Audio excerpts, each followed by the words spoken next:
Assalamu Walaikum. Hello friends, how are you? Welcome back to my another video.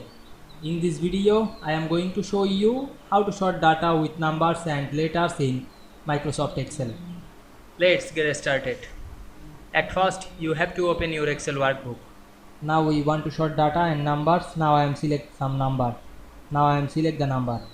Then go to the home menu. Click the sort option. We can see here the sort is the smallest to largest or the largest to smallest. Now I am select the smallest to largest. Then check mark on the continue with the current section. Click sort.